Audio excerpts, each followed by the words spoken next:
during the conference itself. And then I will give you a few tips on how to make your conference exceptional in terms of academics. And I think before my session, Oz did a great job uh, introducing you the organizational parts of things. And you must remember that the organization team and the academic team is one. And to have a successful conference, you need to have both of the teams to work in an exceptional way. So I will talk about how to make it work for the academic team. So to start with, before the academic hierarchy, like I said, the introduction. So a Model UN conference is, as you know, is a very academic atmosphere. Even though there are participants that just simply go to conferences for the sake of organization, for the sake of fun. As we all know, the conference is organized for delegates, and the work of the delegates are academic. Therefore, the academic team is perhaps the most important team, and with the organization team, of course.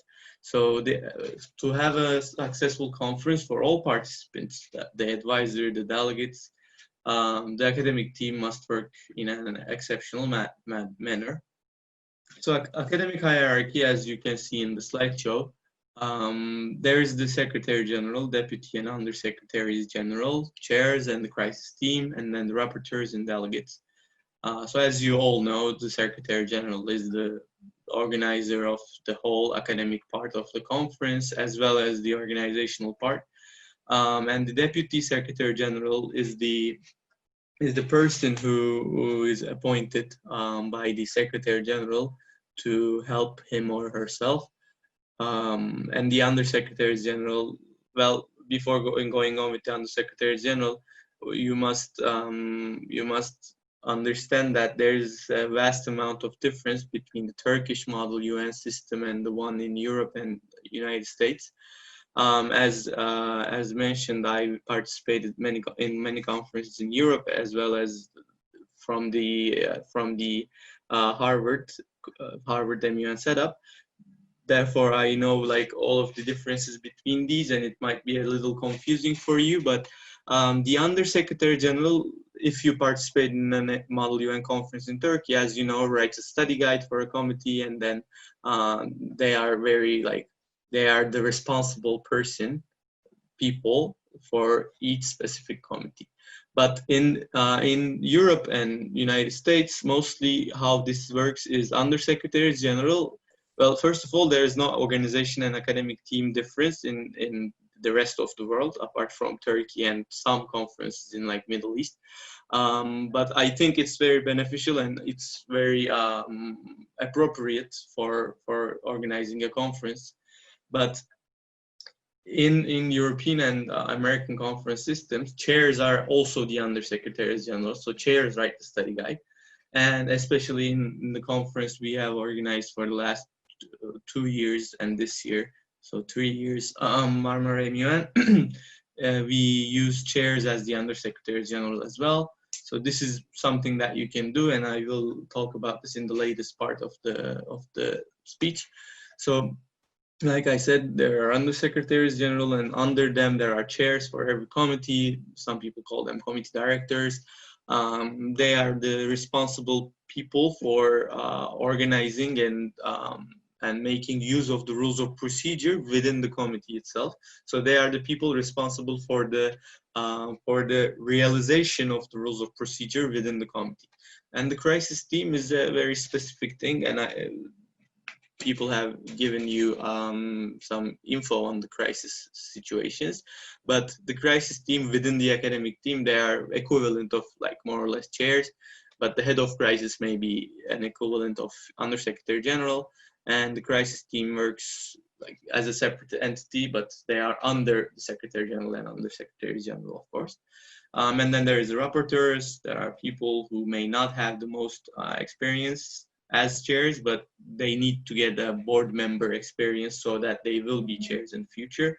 And they simply create a report of the committee, at the end of which they send it to the Secretary General, so the Secretary General can monitor all of the speeches and what have been done within the committee. And then there are the delegates, who are the main participants of the conference.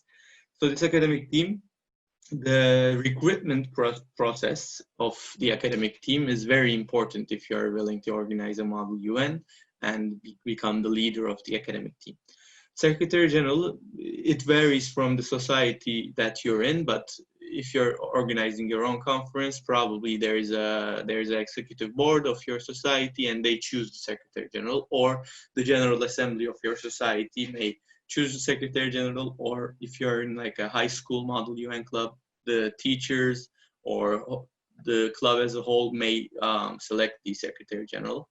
So the Secretary General invites, usually, most of the time, the Deputy and Undersecretaries General.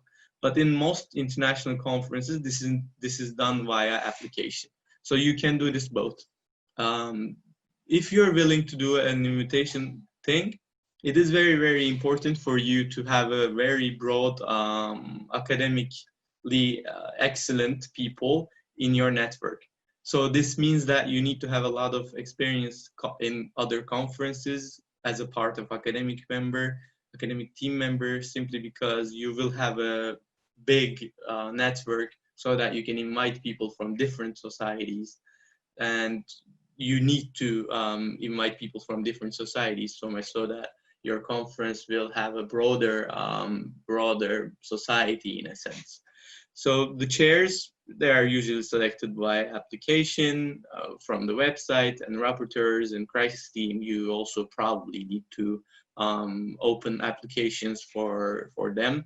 And the application process is different for each conference, but what I personally suggest is, if you don't know the person like personally, for let's say that somebody applied as a chair and I don't know the person from previous conferences, or they're coming from abroad, so I don't know anything about their rules of procedure, skill set, or their whole MUN experience. Just simply looking at their MUN experience list or CV will not cut it.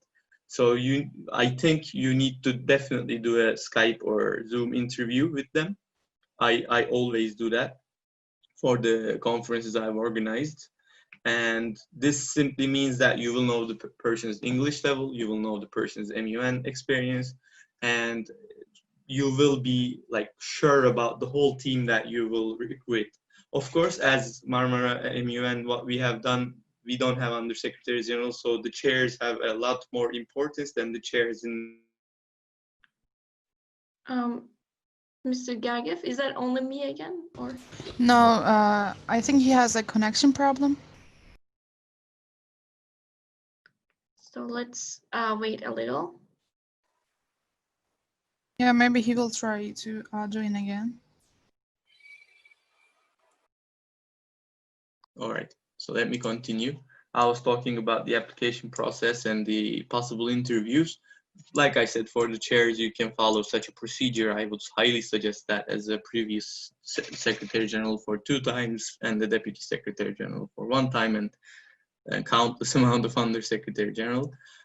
So as for rapporteurs, you might not follow that procedure. It's totally okay. And crisis team, for the head of the crisis, sure. But I would highly suggest the head of crisis to be a person that you really know. So the crisis team is like the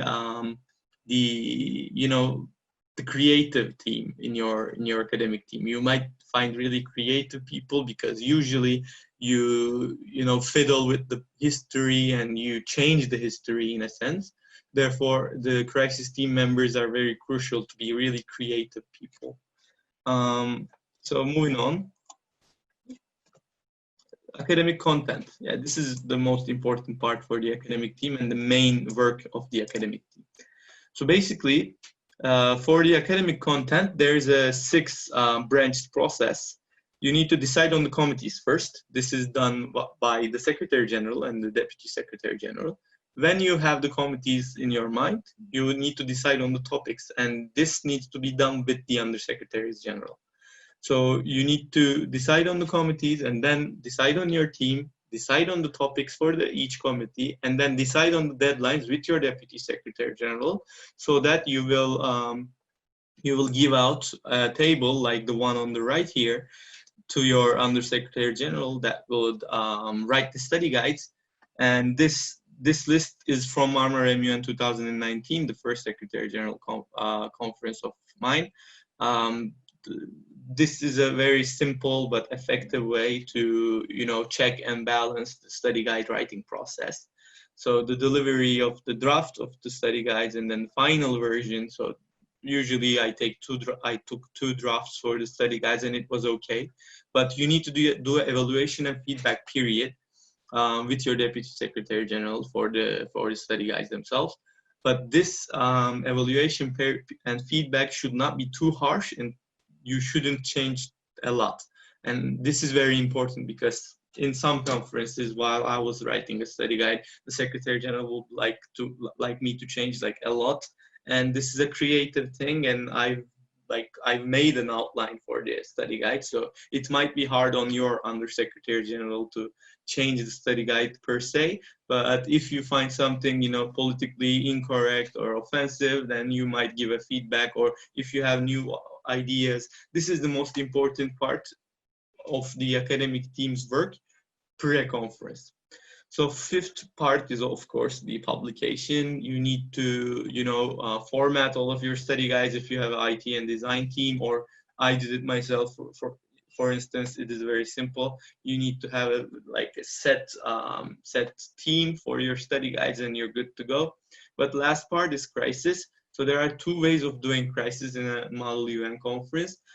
First one being you can prepare all of the crisis beforehand, and second one being you can prepare nothing at all beforehand and you can do all of the crisis in the conference. But I really much prefer the first one, and I would highly suggest you all to do so. So the conference itself, you have these points that you need to follow. First and foremost, for a Secretary General or an academic team member, monitoring the sessions is highly important, and this is why we have the hierarchy. The chairs monitor the delegates, the Undersecretary General monitor the chairs, and they give each other feedback so that it will come to the Secretary General so that we can make a change within the conference. So coordination within the team is very important in this sense. And the general flow of the conference is somewhat your responsibility, as well as the organization team's responsibility. But as you might probably know, sometimes in a conference, the topic is not being discussed as you might want it to be discussed. And this is, again, your responsibility to give some updates to the committee or give a short briefing session by your Undersecretary General or the chairs. But the most tricky part within the conference is the crisis committees, of course, when this is a very detailed and structured process. But you have your crisis team to work for the crisis, and the delegates, there is a two-way thing between the crisis committee members, the crisis members and the delegates. So there's usually Undersecretary General for the crisis committee as well. So this coordination within the academic team really comes into effect here as well. Well, the main part I want to talk about is how to make your conference academically exceptional. First and foremost, for your conference, you need to make a difference, whether it's your committee choices, if you're simulating a committee that has never been simulated before, or the size of your conference, if you're going for the biggest conference in your city, or its international character, such as, like I said, in Marmara MUN, it was one of the most international conferences of Turkey, and this was what we were striving for, to make a difference for our committee. And having a team and a motto helps.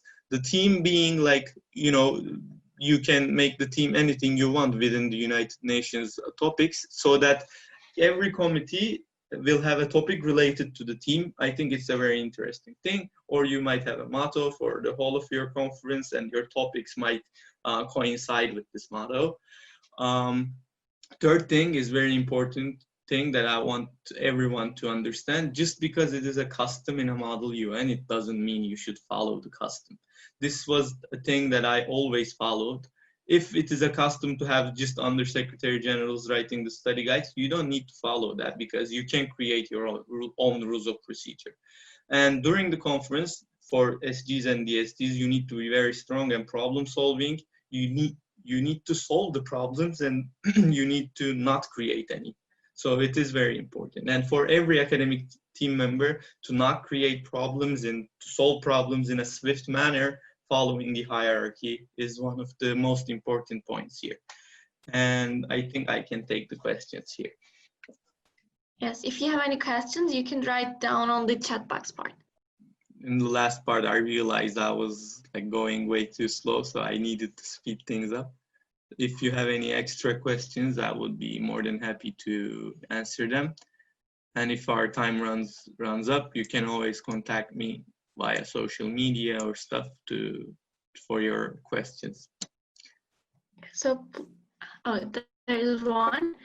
Where can we find the applications for being a crisis member? Well, I mean, the social media accounts of most of the conferences share this application periods. You should follow probably some social media accounts such as MUN Turkey that would announce the conferences applications being open, and follow the websites of the conferences. And in the applications tab, there is usually the crisis team. But if the conference doesn't have a crisis committee, they would not have the applications for a crisis team, of course. What are some proper questions to ask to applicants in application form? That's a great question, and I actually forgot to point this out. So basically, if you're willing to do an interview, it's another thing. But if you're doing just the application form for the academic team, for example, you need to ask them rules of procedure questions and questions about, you know, the international agendas that are in play during that time, or some historical, political, international relations related questions would work. As for delegates, I don't think it's really like necessary to ask, you know, top questions such as these, but you should have a clue about their experience list. This is one of the most important for the allocation period. The allocation period is very crucial as well, and it's a thing that you work with the PR team and the academic team. So you need to know the experiences and which committees they are willing to apply for. So you need to also have a committee choice tab in your application form as well. So the committee choices and the experience list is very crucial for the application form, I think. So are there any further questions? Yeah, there is. Sometimes some students do not allow instructions coming from SG. Maybe they feel jealous each other, especially high school students generally do that. How can SG or advisor provide a full hierarchy? Well, as for the hierarchy, I didn't mention the advisors in this sense, but advisors and their delegation is another entity within a conference system. And I believe that within the hierarchy of the Model UN that you're applying for or in, the advisors need to like make the delegates follow the hierarchy. I think when there is an advisor and delegation situation, direct contact between the Secretary General and a delegate is highly unnecessary, because the Secretary Generals or as the Director Generals, we are usually in contact with the advisors on the daily, in person. So this hierarchy, I think, is the responsibility of both the Secretary General, but as also the advisor as well. And if the delegate is not still abiding, the most probable and appropriate thing to do would be just finding a system that would just neglect the delegate within the conference if they are not following the rules, coming from both the advisors and the secretariat. So the conference flow is not affected, but the participant is not also like being too much harsh on the others as well. I would say that. So thank you very much for your presentation. There is one more question, if I can answer it very quickly. Okay, it wasn't a question, but rather a funny joke. Yeah. All right, thank you so much. So thank you for your presentation.